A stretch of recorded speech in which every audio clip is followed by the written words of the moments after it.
Even now, as I seek help to end my life, there is still so much beauty.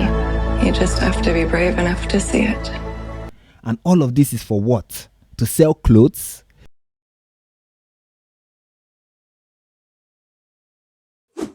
So what's the cost of human life? You know, this question really needs to be reevaluated. Like, is human life still precious and priceless? Is the sanctity of human life still a thing? I mean, the largest exporters of culture used to hold this truth to be self-evident that human life is a reflection of divinity. You know, man was made in the image of God, right? And for this cause, these people were willing to risk their life to end inhuman practices like slavery, human sacrifice, sex trafficking, and hideous practices in the past like the killing of twins in Calabar. Yes, these people were not perfect, but they were on an upward trajectory to live out their strongest belief that human life holds a godlike quality. I also believe that was why medicine existed, you know, to give this our life form a fighting chance against sicknesses and diseases. And look how far we've come in the field of medicine. I mean, it is incredible, right? Yet today, human life is treated as an enemy in itself, and death is now glorified and presented as a wonderful option. Like, the dignity of dying is slowly erasing the dignity of living.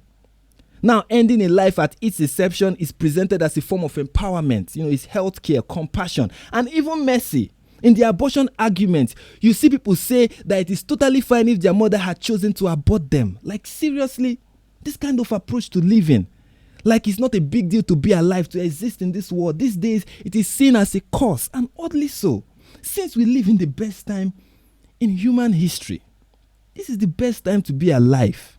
Like, despite all the luxury that our creative, innovative capacity has produced, despite the wonders that we've created, we still hold this kind of view.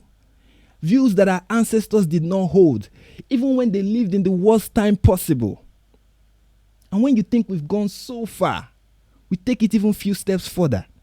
And now we have government of civilized society legalizing, encouraging, facilitating, promoting and celebrating suicide. And as is their custom, you know, they begin by christening the practice. It now goes by euthanasia or medical aid in dying, as if you live in Canada. And Canada is just the worst, guys. It is just the worst. Just last year, more than 10,000 people were killed through this so-called healthcare service. And that was 30% increase from the year before. Yet this year, the country has decided to extend the scope of those who qualify to take their lives with the help of a doctor to include people suffering from mental illnesses like depression and PTSD. They are even pushing for this diabolical practice to be available to homeless people, children, and those they claim have lost the capacity to consent. I guess this is them trying to be inclusive, right? I mean, this is way worse than what is obtainable in Switzerland and Belgium. In those countries, at least, the doctors are not allowed to recommend suicide as a form of treatment. I mean, they still have to oblige their patient and break their Hippocratic oath, which is still outrageous and disgusting and immoral. But in comparison to Canada, Switzerland is a saint when it comes to assisted suicide. Canada is the only country in the world where doctors can recommend suicide as a form of treatment. You don't even have to be a doctor to administer euthanasia. Even a nurse can happily kill someone if they opt for it. According to the Associated Press, the Association of Canadian Health Professionals who provide euthanasia tells physicians and nurses to inform patients if they qualify to be killed as one of their possible, quote, clinical care options. And it doesn't end here. As of this month, Canada is the only country that literally advertises assisted suicide. Yes, it has been commercialized. According to CBC, Quebec-based retailer Simons made a deliberate move towards inspiration last month as part of a new video called All Is Beauty. The video is centered around and narrated by CB's Jennyfer Hatch. The 37-year-old died on October 23rd and chose made after dealing with complications and chronic pain associated with her diagnosis of Ehlers-Danlos syndrome. In the video, viewers get a glimpse into some moments of Hatch's last month and hear her share her thoughts on life, death, and her quest to fill her final days with, quote, beauty, with nature, and with connection. Peter Simon, the chief merchant for the fashion chain, says the documentary project started after meeting Hatch during the Made program and traveling to Vancouver to talk about working on a unique theme. According to him, this isn't about Made. Oh, really? It is really a story. It is a celebration of Jennyfer's life. And I think she has a lot to teach us. And here is a glimpse of the enormous lessons Jennyfer has to tell us. Take a look. Last breaths are sacred. When I imagine my final days, I see bubbles. I see the ocean. I see music. Even now, as I seek help to end my life, there is still so much beauty. You just have to be brave enough to see it.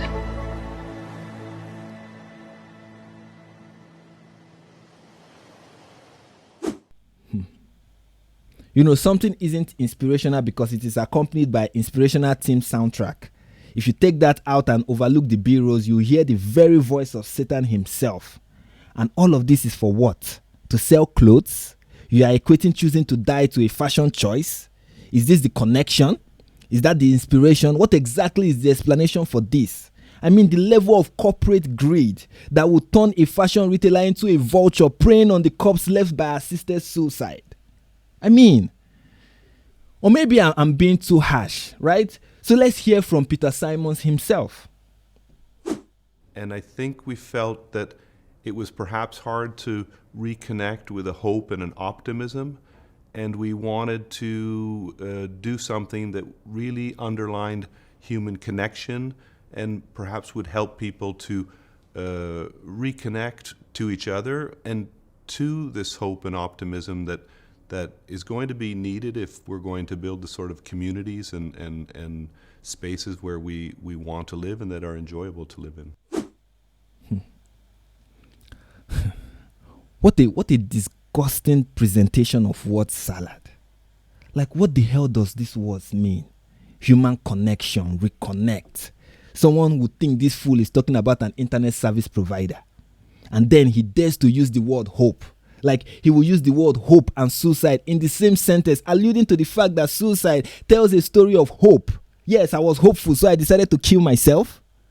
I mean, what happened to the saying that when there is life, there is hope? Like, this is clearly the direct opposite of hope and optimism. This is an attempt to distort meaning and rebrand something that is so evil and demonic. But how did we get here? How did the world arrive at this point? How did the Western civilization become this perverse? I believe this is a consequence of a hedonistic approach to life, a worldview that sees pleasure as the purpose of life.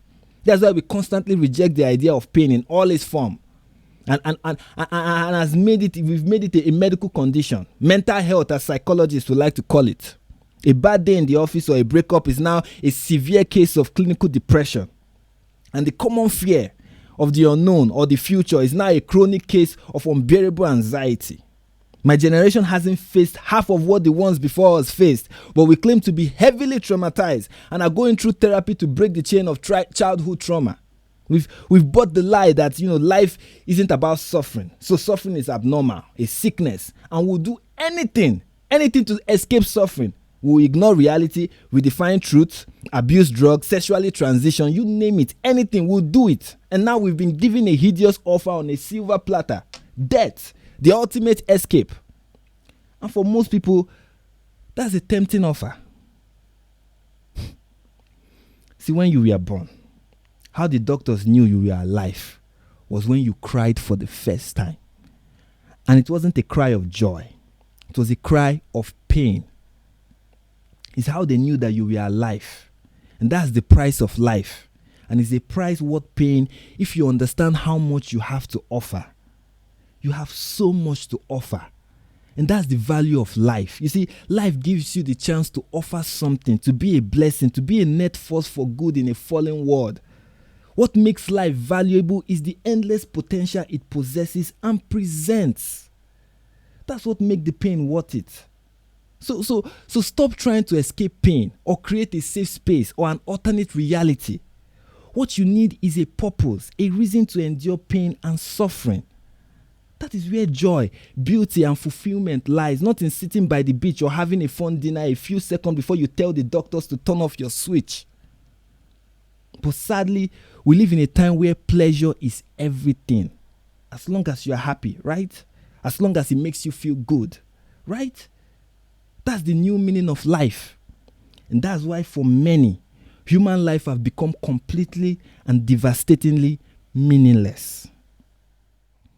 Alright guys, thank you for watching this video to the end. And what are you waiting for? Please hit the like button, share this video, subscribe to this channel, ring the notification bell so you don't miss any of our subsequent video, and leave a comment. Let me know what you think about euthanasia or assisted suicide, or whatever these countries choose to call it. What do you think about this practice? Let me know in the comments. And until the next video, peace.